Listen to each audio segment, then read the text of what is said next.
안녕하세요. 정보기술과 AI의 최영일 교수입니다. 10주차 강의 시작하겠습니다. 자, 한 주 동안 잘 지내셨습니까? 정보기술과 AI 시간이 또 되었습니다. 여러분들 지금 아마도 다른 수업들은 중간고사 기간일 것 같기도 한데, 우리 수업은 뭐 다음 주에 일단 시험을 진행을 하도록 할 거고요. 일단 이렇게 다시 온라인으로 만나게 된 이유는, 코로나 사태가, 잠잠해질까 싶었는데, 또 다시 확산되는 그러한, 이유 때문에, 한 주 또 온라인으로 만나 뵙게 되었습니다. 다들 잘 알고 계시죠? 그래서 이번 주에서 이제 수업을 좀 진도를 더 나가보도록 하고, 중간고사에 대한 안내는 우리 수업 후반부에 다시 마무리하면서 안내해 드리도록 하면서 우리 이번 주 수업 진도 나가도록 하겠습니다. 이번 주 수업에서는 인공지능, 우리 수업 자체가 인공지능이라고 하는 새로운 대상 때문에 과목이 개설이 된 건데, 우리 지금 앞서서 수업에 대한 안내를 드렸다시피 인공지능이라는 것도 넓게 보면 정보 기술 중에 하나이기 때문에 여러분들이 기초적인 정보 기술을 두루 살펴본 뒤에 그 중에 하나인 좀더 차원이 좀 높다고 할 수 있을까요? 뭐 그런 인공지능에 대한 얘기를 하고자 해서 우리 수업 후반부쯤에 배치를 좀 해놨어요, 일부러. 그래서 본래 주인공이 이제 후반부에 등장을 했으니까 일단 요번 시간 때 우리 AI 인공지능과 그리고 또 하나 더 연관된 내용인 인공신경망이라고 불리우는 걸 통해서 배우게 되는 컴퓨터의 기계학습이라 불리는 머신러닝과 그리고 딥러닝 수업까지 이제 진도를 나가겠습니다. 그래서 이번 주에는 인공지능 그리고 딥러닝이 주된 내용이고요. 우리 본론으로 좀 들어가 보도록 하겠습니다. 자, 인공지능, 영어로 하게 되면 Artificial Intelligence라 그런 것의 약자죠. AI, 인공적으로 만들어진 지능이다라는 뜻입니다. 이거는 우리 사물이나 물동에 그렇죠. 우리 인간만이 할 수 있는 능력이라는 지적 능력을 컴퓨터라든가 어떤 정보 기기에서 발휘할 수 있게끔 만드는 건데, 특히 이제 컴퓨터가 발달을 하면서부터 사람이 입력한 내용들만 수행하는, 그러니까 이제 수동적인 형태의 컴퓨터에서 좀 더 나아가서 독자적으로, 독립적으로 판단하고 또 의사결정하고 행동하는 또 그런 것들이 결국에는 사람들에게 도움을 줄 수 있는 뭐 서비스라 그럴까요? 서비스할 수 있는 그런 방향으로 발전되는 그런 방향으로 우리는 이제 그 컴퓨터 시스템을 발전해 나갑니다. 여러분 주변에서 있는 그런 여러 가지 뭐 인공지능 스피커라든가 등등 여러분이 접할 수 있는 좀 더 편리한 그런 일상들이 이런 인공지능을 통해서 만들어지고 있다라고 하는 게 알게 모르게 여러분들도 체감을 하실 수가 있을 텐데, 그것들을 이제 뭐 만지거나 또는 이제 눈으로 보거나 하는 것들이 아니라 컴퓨터 시스템들이 그 백그라운드에서 작업을 해주고 우리는 이제 전면에 나와 있는 그런 인터페이스로만 이런 인공지능을 접하게 됩니다. 그래서 실질적으로 이 뒤쪽에 그렇게 해서 이루어지고 있는 인공지능이 무언지를 이해할 수 있는 게 중요할 것 같아서 인공지능에 대한 일단 먼저 정의부터 내려보도록 할게요. 지적 능력이나 행동 능력 등 인간만이 가지고 있다고 하는 여러 능력들을 컴퓨터에서 이루어지게끔 하는 그러한 또는 개발하려고 하는 학문 분야를 이제 우리 인공지능이라고 칭하게 됩니다. 이런 것들과 연관돼서 알아두어야 될 용어를 몇 가지 정도 소개를 해드리면, 먼저 지능 시스템이라고 불리는 게 있어요. 기업에서 아마 먼저 사용이 되기 시작했는데, Artificial Intelligent System, 뒤에 이제 시스템이 붙습니다.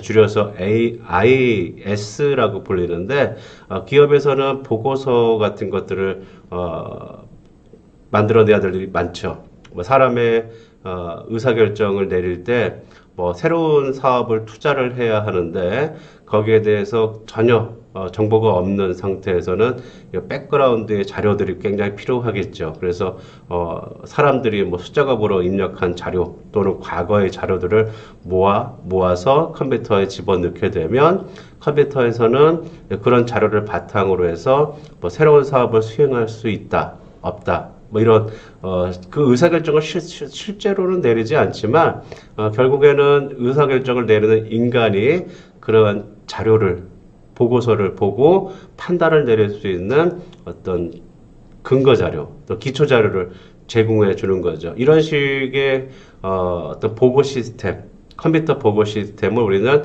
정보 시스템이라고 불러요. 정보 시스템들은 그래서 우리 기업뿐만이 아니라 학교 내에서도 많이 활용이 됩니다. 가령 예를 들어서 여러분들이 시험을 보고 또 그리고 수행 평가를 하고 또 여러 가지 봉사활동한 그런 점수들을 컴퓨터 안에 입력이 되겠죠. 그러면 이제 그것이 학기에 대한 그 여러분들에 대한 평점을 계산하는데 도움이 되도록 제가 이용하기도 하니까 학교 안에서도 있고요. 일반적인 조직에서는 이런 정보 시스템, 지능 시스템이 아니라 일반 정보 시스템을 이용한다고 볼 수 있어요. 근데 여기에다가 이제 인공지능이 싹 들어가게 된다면 이제 AIS라고 이제 부르게 되는 거죠. 그래서 기존에 기업에서 사용했었던 정보 시스템 중에서 인공지능을 활용한 그러한 정보 시스템들을 지능 시스템 또는 지능 정보 시스템 뭐 이렇게 부르게 됩니다. 이런 것들을 학교와 아까 예를 들었으니까 학교와 좀 매칭시켜서 말씀을 드리자면 여러분들 중에서도 굉장히 여러 가지 정보들을 가지고 있을 거예요. 학생임에도 불구하고 입학 성적, 또 학교 성적, 또 여러분에 대한 평소의 성격, 인성 뭐 이런 것들을 통해서 여러분들이 향후 최종적으로 입학하자마자 이러한 자료들을 계산도 하지 않았는데 인공지능은 여러분들이 제대로 졸업할 수 있을 것이다, 없을 것이다. 또는 중도 탈락할 수도 있겠다. 또는 최종 성적이 어느 정도가 예상된다. 뭐 이런 것들을 인공지능 시스템들은 제시를 하게 됩니다. 그래서 이제 교수자 입장에서는 학생들을 이제 지도할 때 이런 근거 자료들을 보고 판단할 수가 있겠죠.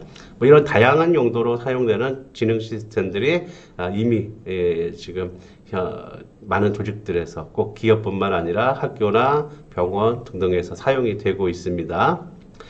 자, 여기와 덧붙여서 이제 더 하나 알아두셔야 될 것이 전문 지식, 엑스퍼타이즈라고 불리는데, 어떤 프로세서에 대한 입력으로부터 바람직한 목표나 기준을 월등하게 앞지르는 성과를 내는 사람으로부터의 경험, 그리고 그 경험으로부터 얻어진 지식과 기술. 이거 우리 엑스퍼타이즈, 그러니까 전문 지식이라고 칭하게 됩니다. 어떤 것들이 있겠죠?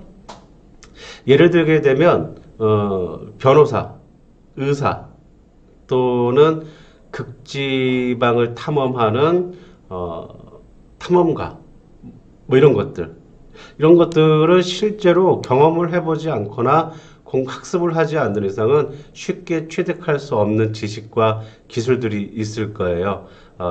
또 여러분들 잘 아시는 오지 탐험하는 그런 베어 그릴스 같은 사람들은 그 아주 일반인들은 생존하기 힘든 곳에서도 아주 뭐 위험한 상황을 그때그때 기지를 발휘해서 자신들이 가지고 있는 경험을 통해서 생존을 하게 됩니다. 뭐 이런 이유들을 보게 되면 전문 지식은 일반적인 그런 지식하고는 달라요. 이건 구분되는 지식들을 우리 엑스퍼타이즈 전문 지식이라고 부르게 됩니다. 이것들은 어떻게 사람을 고용하지 않는 이상은 그 사람을 내가 고용하지 않는 이상은 그 사람의 지식을 내가 가질 수가 없죠. 내가 갖고 있지 않으니까.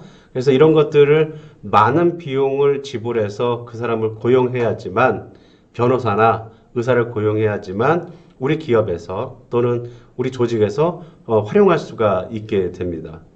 근데 죄송합니다. 그 인공지능에다가 이러한 전문 지식인 엑스퍼타이즈를 집어넣게 되면 그 많은 비용을 지불해야 하는 그 사람을 고용하지 않아도 괜찮겠죠. 예, 맞습니다. 여러분이 지금 예상하시는 것처럼 그러한 전문 지식을 컴퓨터 안에 집어넣는다면 인공지능의 활용 가치는 굉장히 높아질 거예요. 가령 이제 그 영화나든가 그런 데서 드라마에서 많이 나오는 것처럼 어떤 하나의 피에 대한 혈액에 대한 정보를 딱 주게 되면 병원에 가서 이제 그러한 의료 서비스를 받아야지만 질병에 대한 그런 검사 결과를 받을 수 있는데 뭐 인공지능이 막 되게 보편화되어 있는 그런 미래 세계에서는 혈액에 대한 정보를 살짝 핀 같은 걸로 바늘 같은 걸로 찔러서 그냥 집에 있는 컴퓨터에다가 제공해 주게 되면 뭐 자신의 건강 상태를 마치 의사처럼 판단해 줄 수 있는 뭐 그러한 것들도 가능해질 수가 있겠죠. 또는 변호사 같은 경우에는 내가 함부로 이제 법원에 가지 않는 게 가장 좋겠지만 법원에서 이제 가야 될 일이 생겼었을 때 일반인 같은 경우에 덜덜덜 떨면서 이제 내가 이제 어떤 유죄가 나오지 않게끔 법률가의 힘을 조력을 받아야 됩니다. 근데 이제 이러한 것들을 수행할 수 있는 여러 가지 케이스가 있을 거 아니에요, 조건들이. 그런 케이스들을 컴퓨터에게 물어보게 되면 마치 변호사인 듯하게 답변을 받을 수 있는 뭐 이런 시스템이 가능해진다면 많은 막대한 비용을 들여야 하는 전문 지식을 가지고 있는 사람을 굳이 찾아갈 필요도 없고 고용할 필요도 없다라는 거죠. 그래서 이 인공지능에서는 이 전문 지식이라고 하는 게 일반 지식이 아니라 전문 지식이라고 하는 게 굉장히 중요합니다. 자, 세 번째 용어는 휴리스틱스라고 불리는 겁니다. 휴리스틱스. 휴리스틱스는 뭐냐면 인간만이 가질 수 있는 그러한 어떤 경험치에 대한 지식. 그러니까 오랜 세월 동안 시행착오나 반복에 의해서 얻어진 경험적 학습 능력, 학습된 지식을 휴리스틱스라고 부릅니다. 가령 여러분들이 많이 주변에 삼촌이나 할아버지 내지는 아버지 등에서 볼 수 있는 휴리스틱스가 있을 거예요. 컴퓨터라든가 아니면은 TV 같은 것들이 잘 작동을 하질 않아요. 그랬을 때 여러분들 아버지 세대들은 어떻게 했냐면 일단 텔레비전을 때리고 볼 겁니다. 이게 경험에서 얻어진 지식이에요. 그러니까 물론 이게 때려서 작동이 될 수도 있지만 안 되는 경우가 훨씬 많을 겁니다. 요즘 세상에서는. 예전에 나왔었던 가전제품들은 옛날에 납땜이라 그러죠. 그 안에 들어가 있는 부품들을 납땜에 의해서 이제 전자부품들을 조립을 했기 때문에 이 기판의 납땜이 잘 떨어진다든가 이렇게 하게 되면 잘 붙지 않는다고 했을 때 충격을 가해서 이런 그 안에 있는 부품들이 제대로 또는 먼지가 벗어지게끔 할 수 있어서 간이 수리가 가능했었어요. 충격을 주면 제대로 작동하는. 그런데 요즘 세상에서는 그렇게 납땜으로 이루어져 있는 것들보다 통합된 그런 줄이 막 전선이 이어져 있는 그런 방식으로 가전제품이 만들어져 있지를 않기 때문에 예전에 사용했었던 이러한 경험에 의한 학습들은 잘 통하지 않는 경우가 많죠. 하지만 아버지 세대들은 이것이 잘 먹혔다라는 거죠. 이렇게 경험에 의해서 잘못되었을지라도 그 당시엔 맞았으니까 오직 경험에 의해서 수행대로 만들어진 규칙, 그것에 의해서 문제 해결을 할 수 있는 이런 능력들, 지식들을 휴리스틱스라고 부릅니다. 또 뭐가 있을까요? 이거 전문 지식이랑 비슷해 보입니다만 약간 달라요. 느낌상. 가령 그 와인에 대한 걸 품평을 할 수 있는 그런 소믈리에라고 하시는 분들은 이제 향이라든가 맛만 살짝 보고도 이게 구대륙의 와인인지 신대륙의 와인인지 또 품종이 무언지를 알아낼 수가 있습니다. 일반인들은 가질 수가 없죠. 일종의 전문 지식 같은 건데 이 훈련과 경험에 의해서만 얻어질 수 있는 것들이죠. 그런 것들을 우리 휴리스틱스라고 부릅니다. 그 사람들이 가지고 있는 능력들. 또 뭐가 있을까요? KTX 같은 거, 기차 같은 거 탈 때, 가끔 이제 플랫폼에서 볼 수 있는 그런 장면들인데, 여러분들이 지나갈 때, 뭐, 거기 이제 정비하시는 분, 또는 이제 그 정비복을 입고 있는 분들이 바퀴를, 쇠로 되어 있는 바퀴, 기차니까 쇠로 되어 있는 바퀴를 땡땡 때릴 거예요. 이렇게 소리를 듣기 위해서인데, 일반인들은 알 수 없지만 그분들은 이렇게 몽키 같은 스패너로 이제 바퀴를 약간 충격을 가해 소리를 들었을 때 바퀴에 균열이 가 있는지 아닌지를 이 소리만 듣고도 알 수 있습니다. 이런 것들은 어때요? 휴리스틱스라고 그 사람들이 가지고 있는 그 약간의 이질적인 소리에 의해서 일반인들은 전혀 알 수 없는 그런 능력, 경험에 의한 지식이라고 볼 수가 있죠.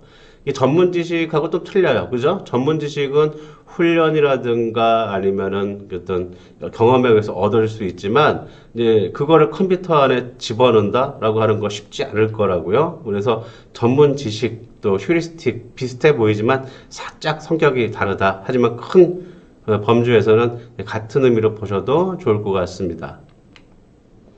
자, 그래서 인공지능에 대한 정의를 다시 한번 좀 정리를 해서 내려보게 되면요. 인공지능은 사람과 같이 행동하는, 즉, 말을 알아들을 수 있고, 사람이 하는 말을 알아들을 수 있고, 사물을 보고 인지할 수 있고, 물리적 작업을 수행할 수 있고, 그러니까 컴퓨터 내에서만 이루어지는 게 아니라 물리적인 작업들, 만지고, 보고, 또 예를 들면 뛰고, 뭐 사람이 하는 것처럼 할 수 있고, 그리고 또 스스로가 학습할 수 있고, 그리고 상식에 따라서 행동하고, 그리고 스스로 판단하고 결정을 내릴 수 있는 이 컴퓨터 시스템을 개발하려는 연구 분야다라고 보시면 되겠습니다.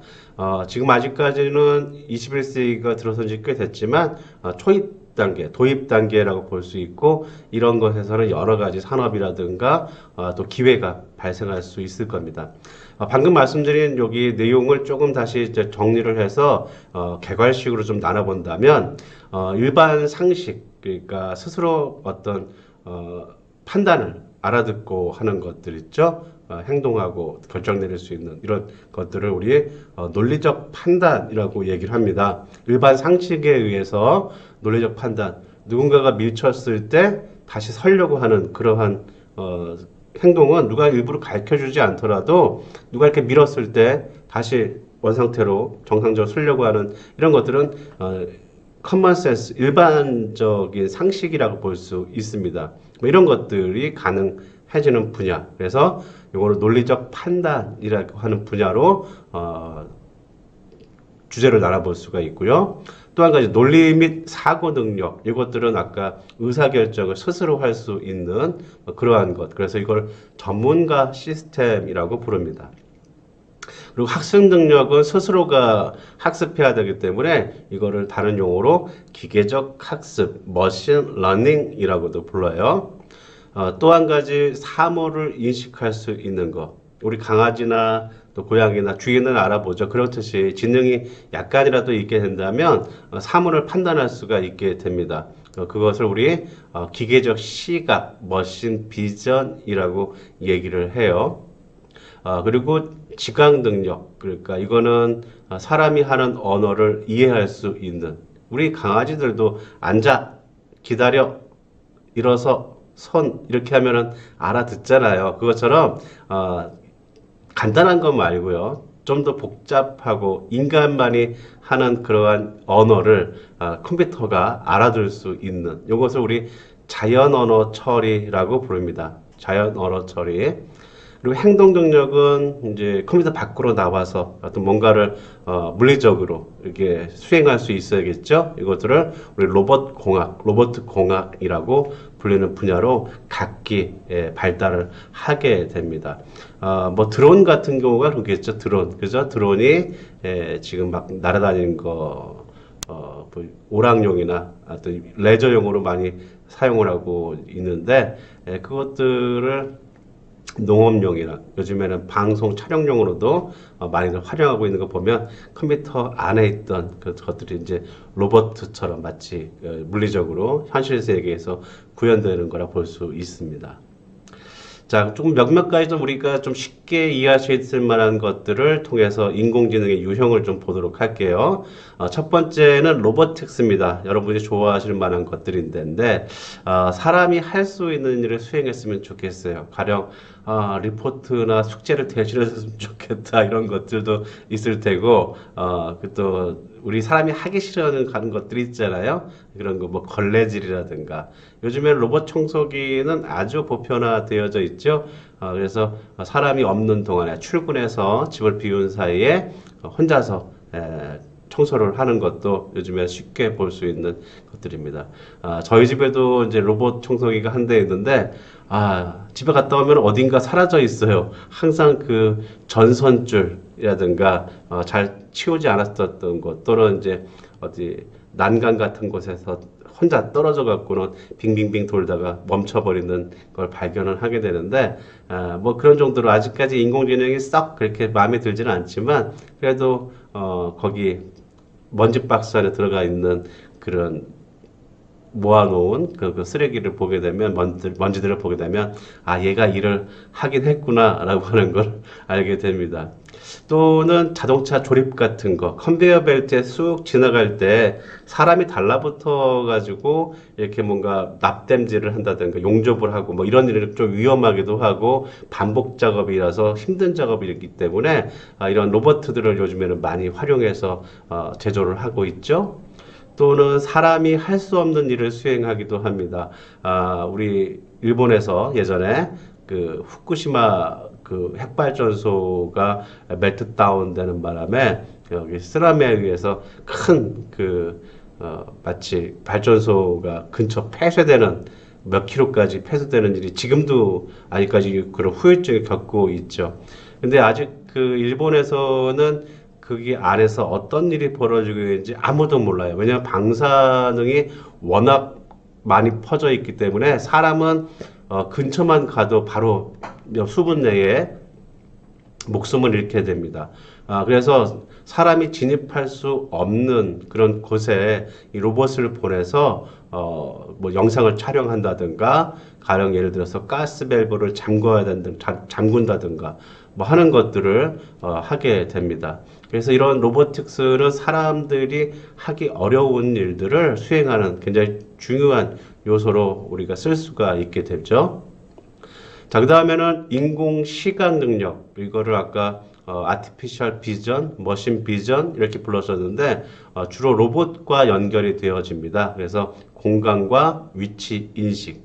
저희 집에 있는 그 로봇 청소기도 레이더 센서를 통해서 저희 집에 있는 공간을 확보를 해요. 그래서 청소하면서 어디서부터 어디까지를 청소해야겠다라는 것을 판단을 내리고 그것을 저한테 스마트폰으로 보여줍니다. 그래서 얘가 어디쯤 가고 있구나, 어디서부터 어디까지를 청소하는구나 이렇게 공간과 위치를 스스로가 판단을 하더라고요.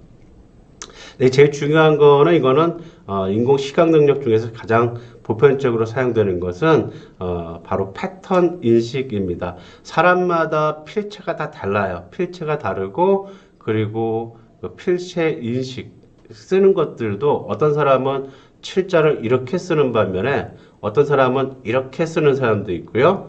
또는 이자를 그냥 이렇게 쓰는 사람도 있는 반면에 이렇게 쓰는 사람도 있어요. 이렇게 각기 다 다른 방식으로 사용하는 이러한 필체들을 컴퓨터가 인식해서 그것을 하나의 정보로서 수집할 수 있는 것도 굉장히 중요한 인간 시각 능력입니다.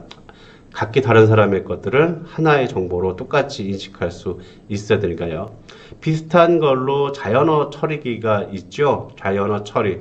아까도 방금 말씀드렸던 것처럼 누구나 영어로 얘기하건 일본어로 얘기하건 한국어로 얘기하건 컴퓨터는 그걸 꿀떡같이 알아듣고 거기에 대한 답을 처리할 수 있어야 되는 거죠. 가령 컴퓨터의 과거에는요. 위와 같이 중서부 지역에 살고 있는 고객 중에서 2천만 원 이하의 연간 소득을 가진 고객의 이름과 주소의 목록을 보여주세요 라는 그러한 문제를 컴퓨터에게 문의를 하려고 그러면 여기 지금 나와 있는 것처럼 제 얼굴 때문에 잘 안 보이는데요. 이렇게 select name, address from client, where region, 그 다음에 Midwest 중서부니까, 그리고 또 and 한꺼번에 똑같은 동일 조건으로 YTD 연간 소득액이 바로 2만 달러, 2천만 원 이하인 사람들을 추려줘. 이렇게 명령어를 내렸어야 됐다라는 거죠. 근데 만약에 컴퓨터가 자연어를 처리할 수 있으면 그냥 내가 얘기하는 그대로를 이렇게 자기가 알아서 처리를 해준다라는 거죠. 뭐 아침에 인공지능 스피커 같은 경우가 요즘 많이 활용이 되고 있으니까 예를 들게 되면 그렇죠. 아침에 8시에 또는 7시에 깨워줘 라는 말을 예전에는 스마트폰에다 대고서 이제 우리가 시간 맞추고 뭐 알람 설정 턱 누르고 잠을 잤단 말이에요. 근데 그렇지 않고 그냥 인공지능 스피커에다가 침대에 누워서 불도 다 끄고 그래서 아침 7시에 깨워줘. 예, 주인님 7시에 알람 맞춰놨습니다. 이런 식의 프로세스가 가능하다라는 거죠. 이제 재미있는 세상이기도 하고 우리가 인공지능의 도움을 받아서 이루어지고 있는 여러 서비스들 중에 하나라고 볼 수 있습니다. 인공지능에 대한 얘기가 났으니까 제가 아마 백날 얘기하는 것보다는 여러분이 이제 눈으로 보는 게 굉장히 중요할 거예요. 앞서서 잠깐 언급했었던 로보틱스부터 좀 보도록 합시다. 요거는 2015년도에 우리 다르파라고 기억나요? 인터넷을 개발했었던 그 기관, 이 국방성산하에 있는 미 기관, 아르파라는 기구의 후신이 되겠죠. 바로 다르파에서 로봇 재난 대비용 휴머노이드 인간처럼 행동하는 로봇 경진 대회가 있었어요. 그런 챌린저 대회에서 우리나라에서 참여했었던 카이스트 팀이 3위를 차지를 했는데 이것을 잠깐 구경을 해보고 어떤 내용인지 다시 얘기해 보도록 하겠습니다.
자, 잘 보셨습니까?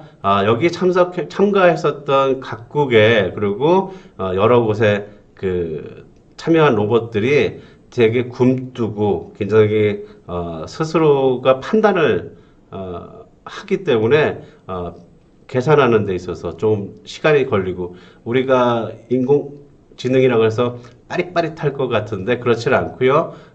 사람의 도움 없이 스스로가 각종 장애물들이라든가 또는 사람의 인체에 맞게끔 만들어져 있는 기구들, 뭐 손잡이도 여닫이문이라든가, 그죠? 밸브도 이렇게 돌리는 거라든가, 이렇게 인간의 환경에 맞게끔 만들어져 있는 곳에 이 로봇들을 투입해서 그 로봇들이 역할을 수행을 해야 하기 때문에 여기 참가한 로봇들은 거기에 재난에 맞춰서 그 후쿠시마 원전 사태처럼 그런 인간의 참여할 수 없는 들어갈 수 없는 곳에 들어가서 인간의 역할을 수행하게끔 하는 그런 걸 이렇게 경진대를 통해서 어떤 인공지능들이 가장 뛰어난가를 꼽아보는 그러한 대회였다라는 거죠. 좀 인공지능을 이해하기는데 굉장히 도움이 되셨을 거라 생각이 되고요. 자, 또 한 가지 인공시각 능력도 한번 봅시다. 여기 위쪽에 보시면 제가 어떤 사람이 달리 표시해 놨었던 14222라는 글자와 또 다른 사람이 쓴 14222. 우리 인간은 이거 숫자로 쓴 거 맞구나 라고 할 텐데 컴퓨터는 이것을 그냥 뭐 오리를 그려놓은 걸로 인식할 수도 있잖아요. 그죠? 그래서 인공시각을 어떻게 보는지 같이 한번 이것도 구경을 해보고 그리고 가보도록 합시다. 주변에서 볼 수 있는 것들은 흔히 자동차, 요즘에 티켓팅 주차장에 들어갈 때 안 하지요. 스캐너로 번호판을 인식을 합니다. 좀 더 깔끔하게 적혀져 있기 때문에 사람의 필기체보다는 좀 쉽게 인식할 수가 있지만 역시 이것도 컴퓨터에게 인공 시각 능력을 부여를 해서 거기에 카메라에 적혀 있는 스캐닝된 번호판을 읽어서 컴퓨터 안에 데이터로 입력하는 그런 순식간에 이루어지는 그런 작업을 볼 수가 있습니다.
자, 잘 보셨습니까? 예, 인공 시각 능력이었고요.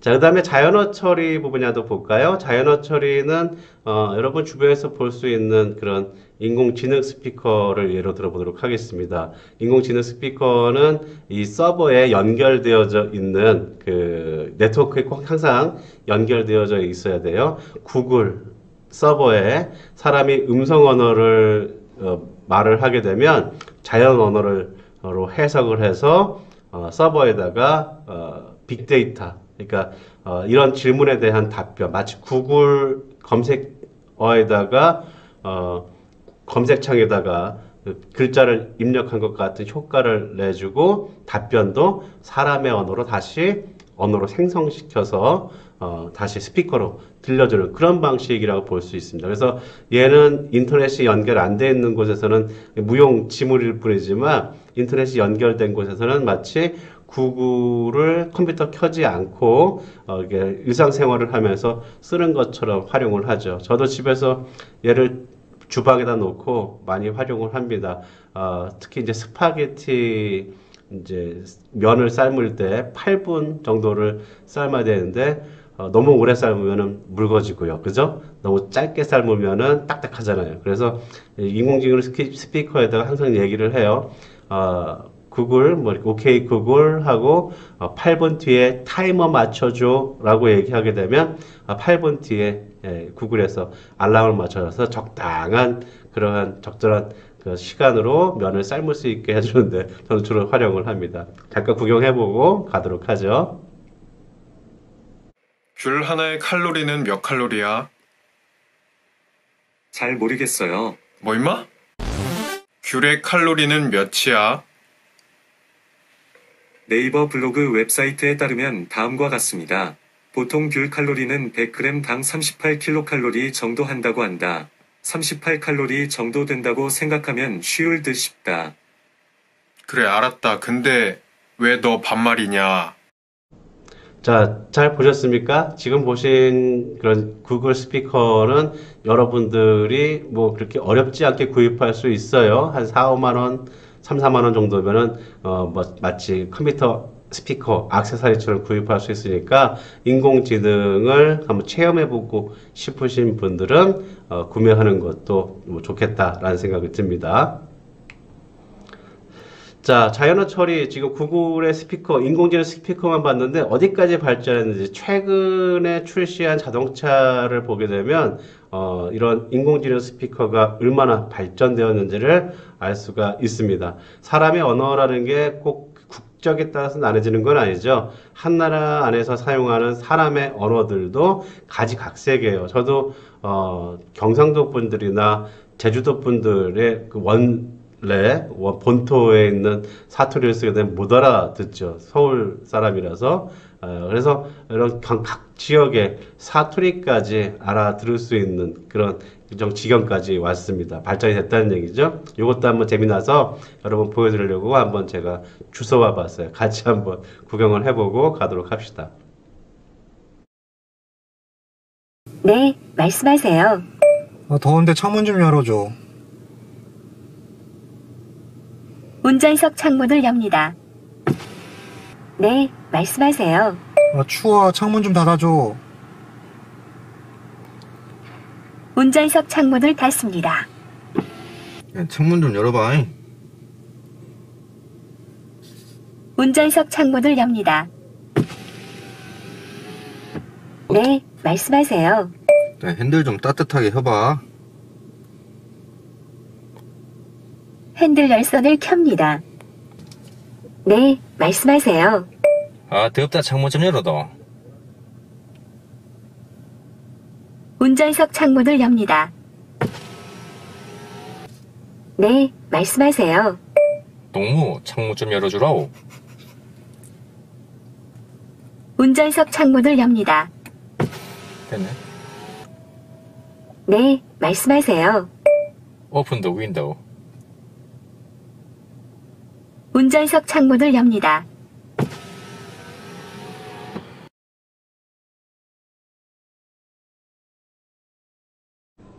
자, 잘 보셨습니까? 재미나죠? 지금 차량에 여기 연결되어져 있는 마치 내비게이션 그런 안내 시스템에다가 자동차를 작동시킬 수 있는 그러한 기능으로 들어가 있는 자연어 처리 형태의 인공지능 유형이었습니다.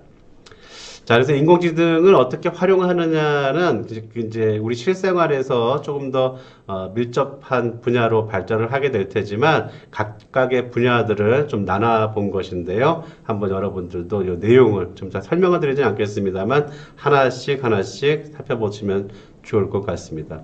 이렇게 제가 쓱 지나가게 되면 안 읽죠? 읽어보세요. 예.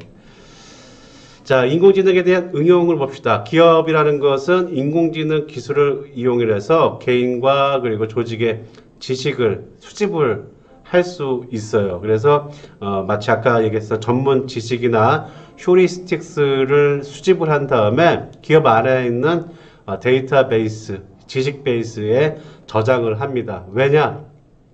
사람은 퇴직을 한다든가 이직을 한다든가 갑자기 그 사람의 중요한 그 사람의 부재 존재하지 않음에 의해서 조직에 대한 그 지식이 이탈 없어질 수가 있는 거죠. 그래서 인간의 지식을 축적 기업 안에 머물러 있게 할 하려고 해요. 그래서 인공지능은 이런 지적 능력, 인간만이 가지고 있는 지적 능력을 기업 안에서 정보 시스템으로 활용하려고 다양한 응용들을 가질 수가 있게 합니다.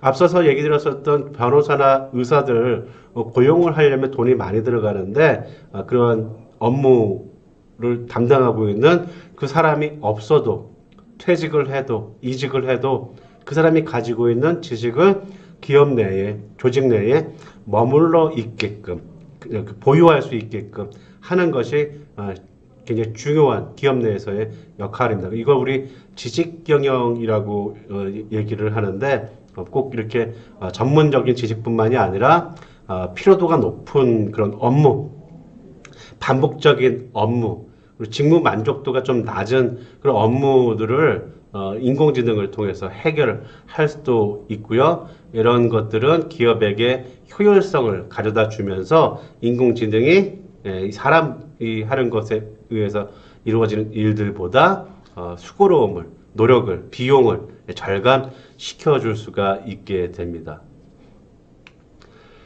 자, 그러면 기업 구성원 내에서의 그 지능과 그리고 지식 정보 시스템, 또 지능 정보 시스템의 지능을 비교를 해보게 되면 아까 말씀드린 것처럼 지식의 보존 기간은 조직 관점에서는 사람은 사라질 수가 있어요. 쉽게 기업을 이탈할 수 있겠죠. 이직 또는 퇴직 또 은퇴 여러 가지 이유들로요. 그런데 기업에서 보유하게 되는 지능 정보 시스템은 영원히 사라지지 않고 기업에 머물 수 있게 됩니다.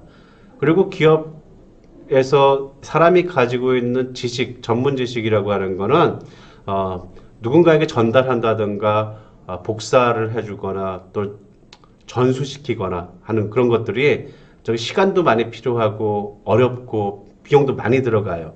훈련시켜줘야 되니까. 근데 지능 정보 시스템들은 신속하게, 빠르게, 그리고 비용 저렴하게 이루어질 수가 있게 됩니다.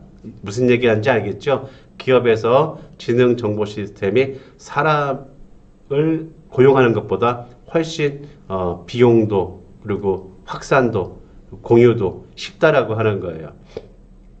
그래서 각각에 대한 내용들을 좀 읽어보시면 좋을 것 같고요. 시간 관계상 좀 스킵을 하도록 하겠습니다. 여러분은 다 읽어보셔야 돼요. 각각의 비교 내용들을. 자, 그럼 전문가 시스템이라는 걸 봅시다. 전문가 시스템은 어떤 특정 분야에 있어서 전문 지식을 사용해서 진단, 계획, 스케줄링, 설계 같은 다양한 기능적 분야에서 사람을 지원해주기 위해서 만들어진 컴퓨터 시스템, 정보 시스템 중에 하나입니다. 근데 여기는 지식 기반의 시스템이라고도 불러요. 이 전문가 시스템이라는 것이 등장한 이유가 아까 얘기했던 그 변호사들, 그죠? 변호사들이 비싸요, 몸값이. 그래서 전문가는 시소한 데 비해서 비용이 많이 발생된다는 데서 그 등장 배경이 있습니다. 그래서 전문가에 준하는 조언을 할 수 있는 컴퓨터 시스템이 개발될 수 있다면 비용이 적게 또 복잡한 문제들을 효율적으로 해결할 수 있다는 측면에서 출발하게 된 거죠. 여기에 이제 인공지능 연구로부터 가장 성공적으로 상용화된 그런 기업 정보 시스템이 전문가 시스템이라는 겁니다. 과거의 정보 시스템들은 단지 데이터를 대량으로 처리한다든가 정보를 처리하는 수준에 그쳤지만 전문가 시스템은 좀 차이점이 전문가의 지식을 제공해 줄 수 있다라는 데서 그 특징이 있습니다. 자, 아까도 계속 반복해서 말씀드리지만 인공지능과 자연지능, 사람의 지능은 좀 차이가 있죠. 그래서 인공지능은 일단 영구적으로 활용할 수가 있고요. 복제라든가 유포가 쉬워요. 그래서 기업 내에서는 사람들을 교육시킬 때 아주 쉽게 할 수가 있겠죠. 그리고 자연지능보다 훨씬 저렴합니다.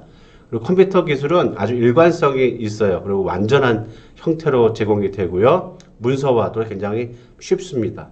이에 비해서 자연지능은 굉장히 창의적일 수 있어요. 창의적. 컴퓨터는 패턴에 의해서 문제를 아마 해결을 할 겁니다. 가령 예를 들게 되면 물이 잠겼어요. 그럼 컴퓨터는 뭐 여기를 열쇠 구멍에다 뭘 넣고 뭐 이제 핀을 넣어서 어떻게 돌리고 뭐 이런 식의 문제 해결을 시도하겠지만 사람들은 어떨까요? 발로 뻥 쳐갖고는 문을 열어버릴 수도 있죠. 그러니까 컴퓨터 인공지능이 가지지 못하는 창의성들을 사람은 가질 수 있다는 것이 자연지능의 장점인 거예요.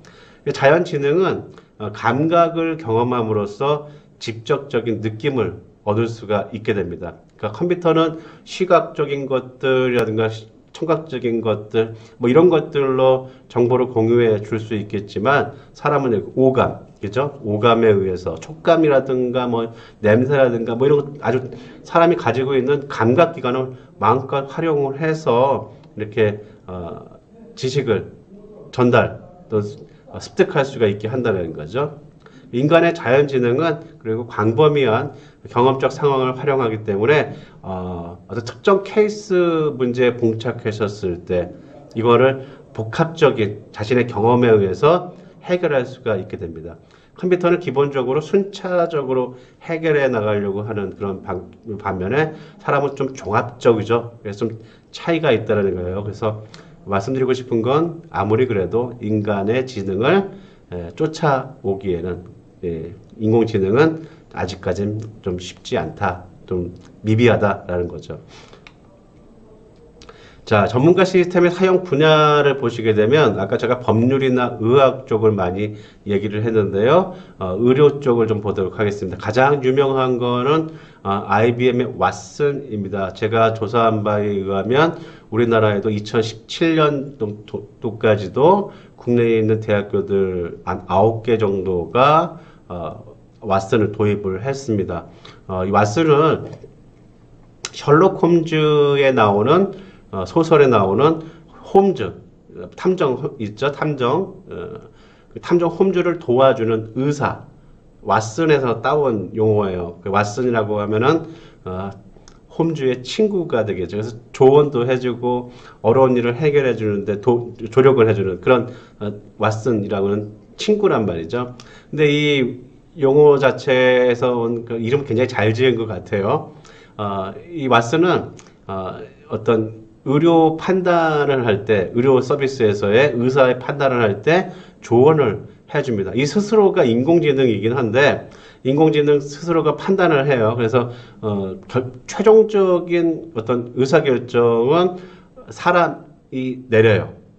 근데 여기에 대한 어떤 정보를 제공해 주죠. 가령, 과거의 정보 시스템, 컴퓨터 시스템들은 뭐 이러한 나열된 정보만을 제공해 줬다면, 뭐 왓슨 같은 경우에는 가령 뭐 암 진단 같은 거를 해서 암일 확률이 뭐 80% 이상입니다. 뭐 이런 식의 어떤 확률로 제공을 해 준다라는 거죠. 그러면 이런 인공지능이 암이라고 하는 판단을 80% 내렸다면 인간의 최종적인 판단은 인공지능을 따르던 그렇지 않던 상관없이 그런 인공지능의 도움을 받을 수가 있게 된다는 거죠. 또 한 가지, 이 아래쪽에 보시는 제 사진의 그 모습처럼 어떤 시트 또는 이제 엑스라이 사진을 판단하는 데 있어서 사람이 미처 발견하지 못했었던 뭐 그러한 부분까지도 인공지능을 발견할 수가 있게 됩니다. 어떻게 가능하냐? 자, 여기서 생각 한번 해보세요. 컴퓨터는 하루에 전 세계에서 발간되는 의학 잡지, 논문들을 하루에도 수십만 건씩 읽을 수가 있어요. 근데 사람은 발간을 책을 읽는 것도 쉽지 않지만 그 수련 과정 이후에는 업무를 보느라 최신 의학 정보들을 습득하는데 시간이 느리게 됩니다. 또 그 사람이 수술하는 데 있어서 평생 동안 수술하는 건수가 뭐 많아봤자 뭐 10,000건이 넘을 수 있을까요? 몇천 건 정도 되지 않을까요? 근데 전 세계에서 모든 수술에 대한 의료 수술 케이스들을 수십만, 수백만의 그런 수술 케이스, 임상 결과들을 왓슨은 가지고 있고요. 뭐 이런 식으로 인종, 나이, 성별에 따라서 각기 다르게 나타날 수 있는 것들을 한 명의 의사가 경험할 수 없을 정도의 누적된 경험치들을 가지고 판단을 내린단 말이죠. 그러면 이런 전문 의사들은 자신 개인만이 가질 수 있는 아까 그 전문 지식 휴리스틱스를 이런 인공지능을 통해서 도움을 받을 수 있게 된다면 훨씬 정확한 의료 진단을 할 수가 있다라는 거죠. 이해가 되시죠? 왓슨이 왜 인기가 있는지. 뭐 그 외에도 법학에서는 법률적인 컨설팅, 또 투자 분석, 가령 뭐 기업의 도산을 할지 안 할지 투자에 대한 판단을 내리기 위해서요. 그리고 뭐 신용평가도 마찬가지고 보험 요율에 대한 분석. 보험 요율은 뭘까요? 보험 상품이라는 건요. 여러분들 잘 아시겠지만 내가 어떤 문제가 발생했었을 때 병이 걸렸다든가 뭐 이런 것들 있죠. 그랬을 때 보험에 대한 보험금을 타기 위해서 매달 지출하는 게 보험이지 않습니까? 근데 보험회사 입장에서는 사고가 많이 나거나 아니면은 사람들이 많이 다치거나 이런 것들에서 매번 보험금을 지급을 해주게 되면 망하겠죠. 그래서 가능하면 보험 상품을 짤 때, 보험 상품이나 판매하는 걸 짤 때, 상품을 만들 때 자신들이 가장 손해보지 않을 만한 그러한 조건으로 상품을 짭니다. 그러니까 가령 예를 들어서 100명이 가입했으면 한 10명 정도만 그 보험금을 타가고 나머지 90명 정도는 보험금을 계속 내도록 만들어내는 상품을 보험 상품 회사는 개발을 한다라는 거죠. 그러니까 누구나가 다 받을 수 있는 보험이라고 하지만 나머지 90명 때문에 10명 정도의 그 사람이 혜택을 받는 게 보험 상품이라고 보시면 돼요. 그런데 보험사에서는 가급적이면 10명 중에서도 한두 명 정도만 더 지급하고 나머지 거기 손님들은, 고객들은 그냥 돈만 지급했으면 좋겠죠. 보험사 입장에서. 그러면 가장 짜게끔 아주 손해를 안 보게끔 몇 %라도 그렇게 상품을 구축을 해야 될 겁니다. 그러려면 이제 모든 데이터들을 모아서 이렇게 종합적인 분석을 해 상품 개발을 할 겁니다. 이럴 때 인공지능이 마치 왓슨처럼 도움을 줄 수가 있다는 거죠. 그래서 굉장히 필요한 분야 중에 하나가 이런 보험 요율을 분석하는 것입니다. 자, 그 다음에 두 번째 내용으로 우리 딥러닝에 대한 내용을 봅시다. 딥러닝을 얘기할 때 우리 인공신경망 얘기를 안 할 수가 없는데요. 사람의 뇌 안에는요, 뉴런이라고 불리우는 특수한 세포들이 수억 개 이상의, 수십억 개 이상의 세포들로 여기 짜여져 있어요. 인간의 뇌라고 하는 게. 이 뉴런들은 이런 각각 네트워크로 마치 전기 조직처럼 서로가 연결이 되어져 있는데 이런 신경망들이 모여서 있는 그 뇌 구조를 우리는 신경망이라 부르고요. 이거를 인공적으로 구현한 것이 인공신경망입니다.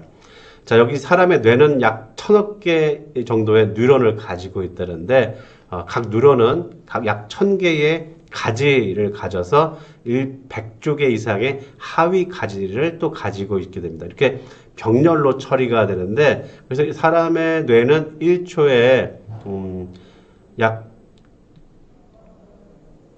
1000만 조 이거 좀 말하기 좀 그런데 1000만 개의 상호 연결을 수행을 하게 됩니다. 이런 생물학적인 뉴런 시스템을 극히 일부 개념만 따온 것들을 우리 병렬 처리라고 하죠. 병렬은 동시다발적으로 이제 처리가 이루어지는 걸 병렬 처리라고 합니다. 그래서 이것들이 가능해지게 된다면, 병렬 처리가 가능해진다면 사람을 흉내낼 수 있다라고 하는 것에서 출발한 개념이 바로 인공신경망이죠.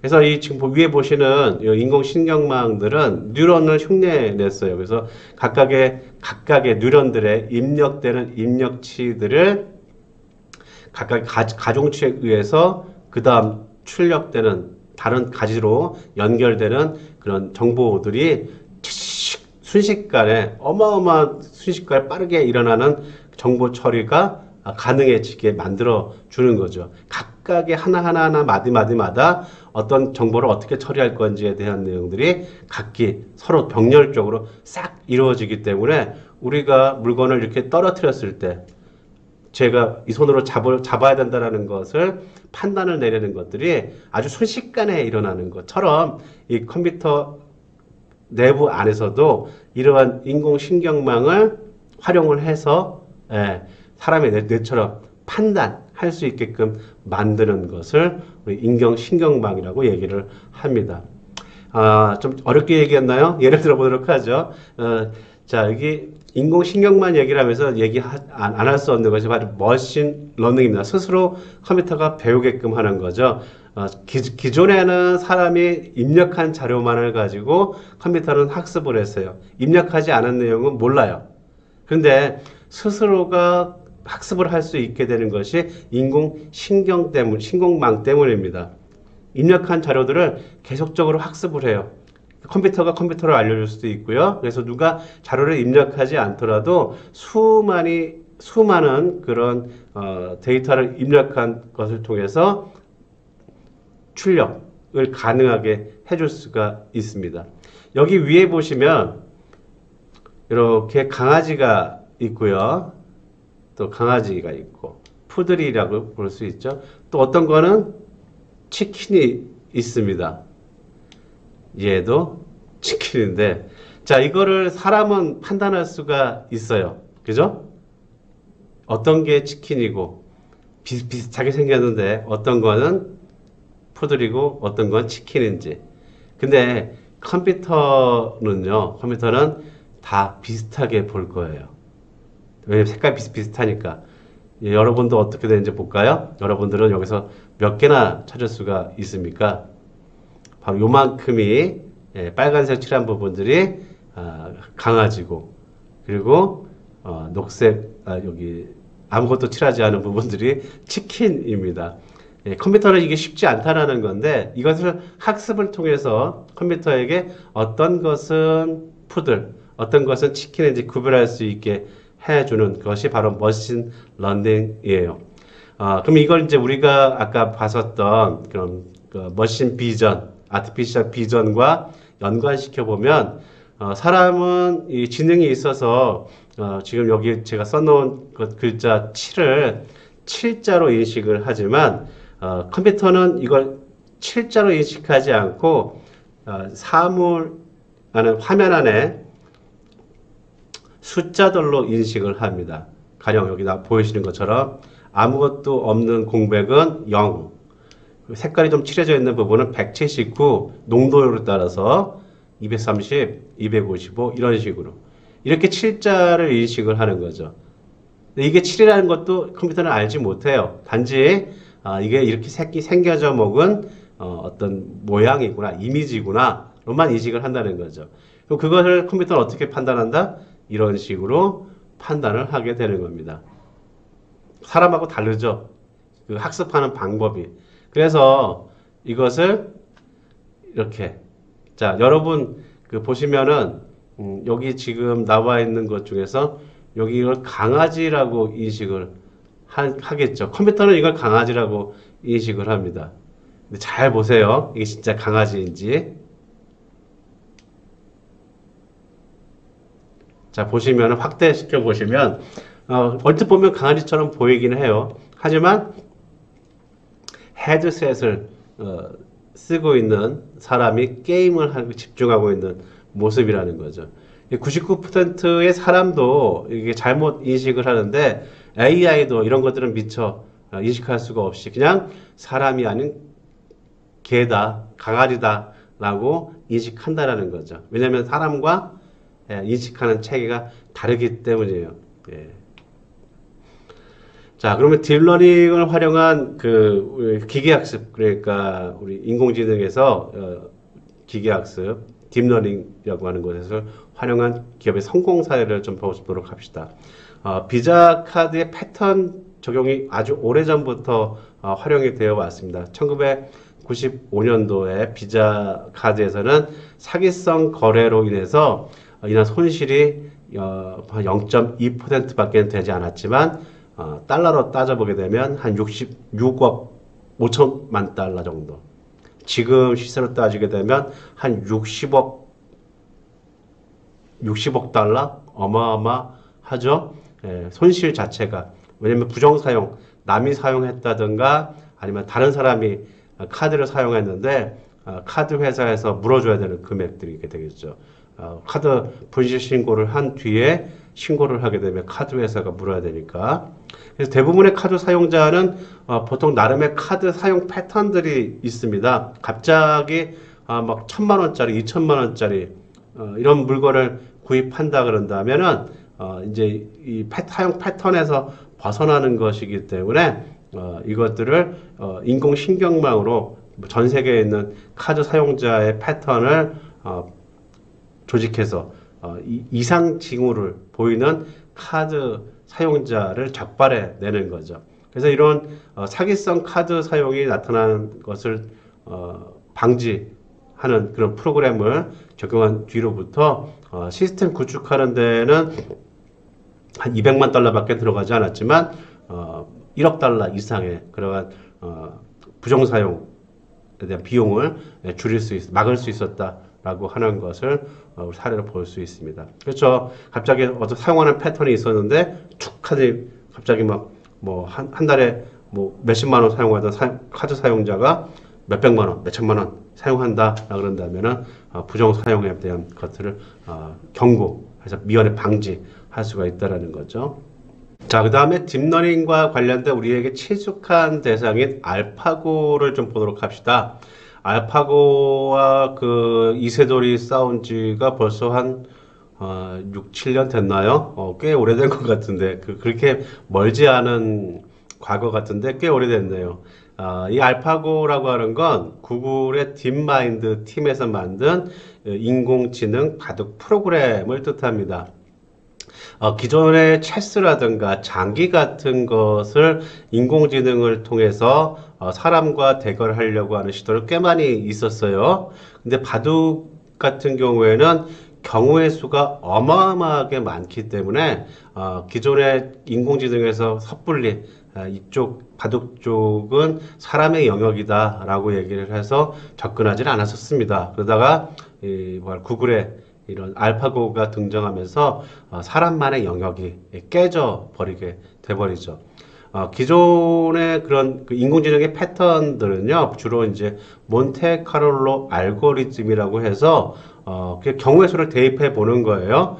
비밀번호 알아내듯이 1, 2, 3, 4부터 1111부터 막 계속 입력하는 그런 대입하는 방식의 방식을 우리 몬테카를로 방식이라고 얘기를 합니다. 그 카드 몬테카를로 카지노가에서 사용하는 방식에서 유래된 용어입니다.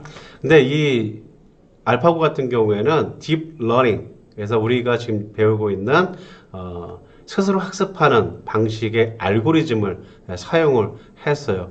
그래서 컴퓨터와 컴퓨터가 인공지능과 인공지능이 서로 스스로가 계속 학습을 대전을 하는 거예요. 가령 예를 들어서 하루에도 수천만 번의 인공지능 바둑 대결을 하는 거죠. 인공지능과 인공지능이. 그래서 사람이 가질 수 있는 모든 기보, 대국 그런 정보들을 컴퓨터에 입력을 해놓고 서로가 계속적으로 그래서 스스로가 학습하면서 대국에 대한 경우의 수를 다 판단을 하게 된다라는 거죠.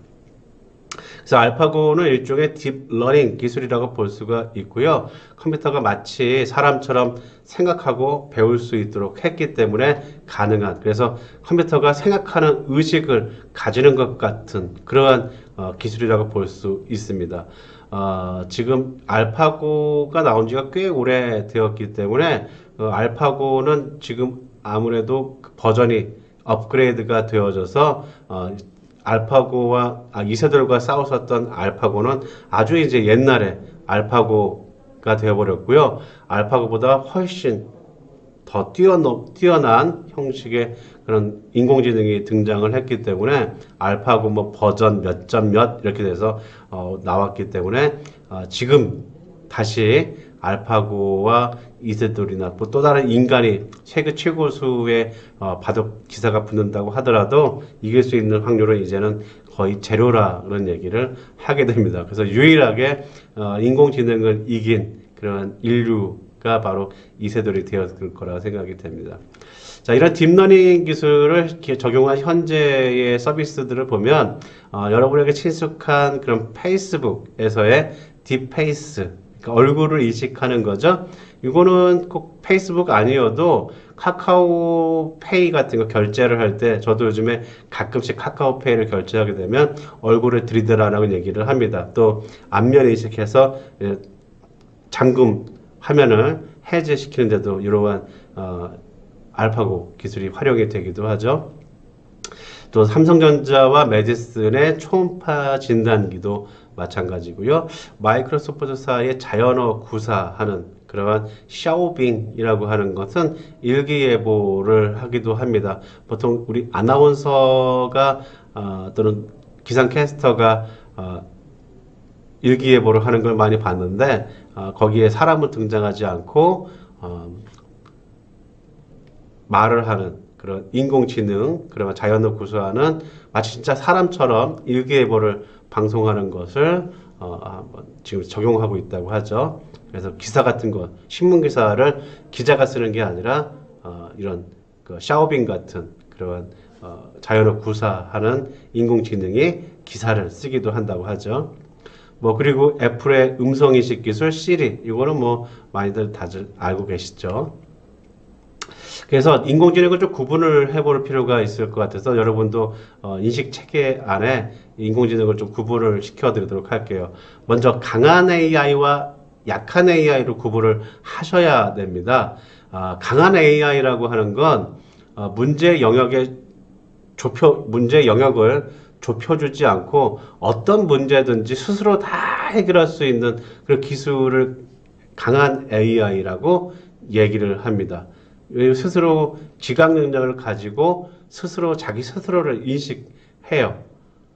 예를 들게 되면 터미네이터에 나오는 스카이넷, 인간이 전쟁을 일으킬 거라는 것을 스스로가 인식을 하고 인간을 없애야겠다라고 하는 생각에서 이런 터미네이터 같은 기계를 만들어서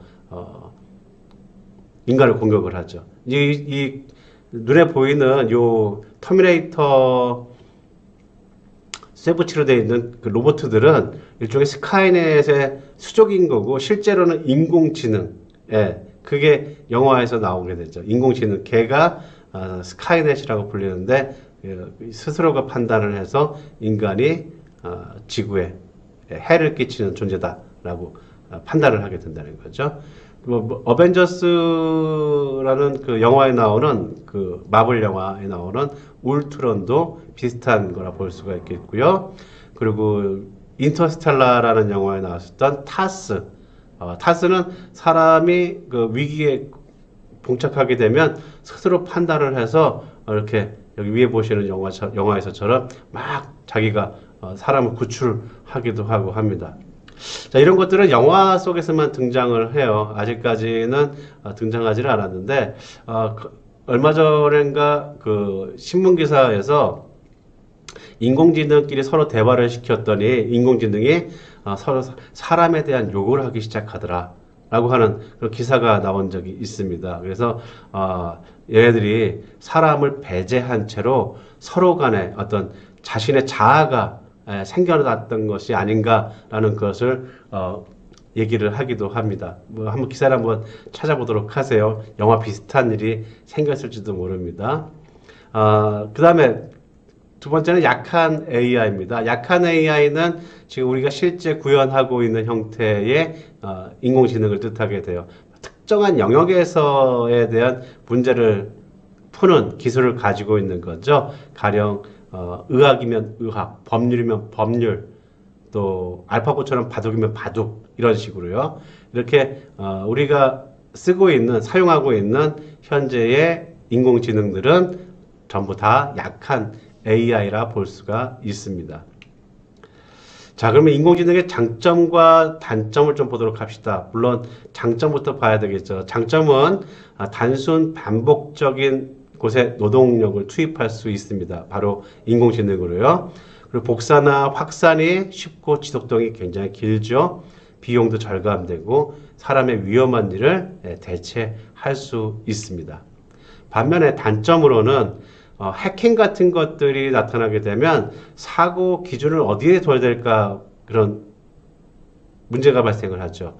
인공지능 자율주행차에서 사고가 났어요. 사람이 죽었습니다. 그러면은 이거는 인공지능에게 운전을 시킨 사람이 잘못일까요? 아니면은 운전을 잘못한 또는 돌발 상황에 대처하지 못한 인공지능의 잘못일까요?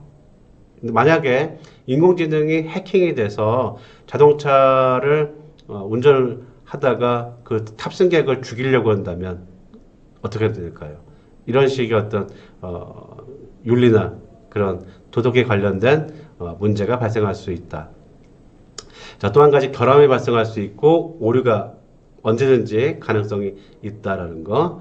그리고 너무나도 인공지능에 의지하다 보게 되면 뭐 나중에 나타날 일이긴 하겠지만 인간관계가 단절될 수 있다라고 하는 거. 또 빈부격차의 심화가 나타날 수 있다. 부자들만 사용하고 가난한 사람은 인공지능을 쓰지 못하고 하는 그런 것들이요. 또 우리에게 또 직접적인 게 일자리 감소 같은 것들인데 일자리는 그래요. 감소합니다. 이러면 반복적이고 위험한 일들을 하는 그러한 사람들을 인공지능들이 대체하게 되니까요. 여러분들 맥도날드라든가 버거킹 같은 데 가보게 되면 그런 주문하는 메뉴판이 있을 거 아니에요. 거기 원래는 사람이 해야 될 일인데 그렇게 하나 두 개씩 꼭 인공지능이 아니더라도 자동화된 것들이 적용이 되게 되면 일자리는 감소를 하게 됩니다. 하지만 이것을 우리는 기회를 삼아야 된다는 거죠. 항상 위기가 기회가 될 수 있습니다. 인공지능에 관련된 분야에서는 일자리가 늘어날 겁니다. 그것이 어떤 것인지. 왜냐하면 반드시 사람이 필요하기 때문에 그래요. 그래서 인공지능 관련 일자리는 늘어났다라고 다시 한번 언급할 수가 있겠습니다. 자, 이렇게 해서 일단 우리 마무리를 지어보고요. 인공지능에 대해서 조금 감이 오십니까? 예, 우리 수업 처음에 시작할 때도 얘기 드렸습니다만 인공지능은 우리 맛배기, 그러니까 우리 어디 가서 얘기했을 때 끼어서 아는 척 할 수 있을 정도까지만 얘기한다 그랬으니까 또 깊게 들어가지는 않겠고요. 아마 다음 학기 때 수업에 또 심화된 과정이 있을 겁니다. 또 다시 얘기를 해보도록 하겠습니다. 생각해볼 문제는 좀 넘어가도록 하고 이번 주는 시험이 있으니까 우리 다음 주에는 중간고사를 보시게 될 텐데 아마 대면 수업을 하시게 되면은 오프라인에서 강의실에서 시험을 보시게 될 거고요. 만약에 온라인 시험을 보게 된다면 우리 강의 노트 또는 거기 학과 홈페이지에 올려놓은 그 시험 일정을 따라서 온라인으로 시험을 보게 될 겁니다. 시험 범위라든가 시험 유형 같은 것들은 다 미리 공지가 되어져 있으니까 여러분이 스스로 확인을 꼭 해주시기를 바라겠고요. 우리는 중간고사 이후에 다시 뵙도록 하겠습니다.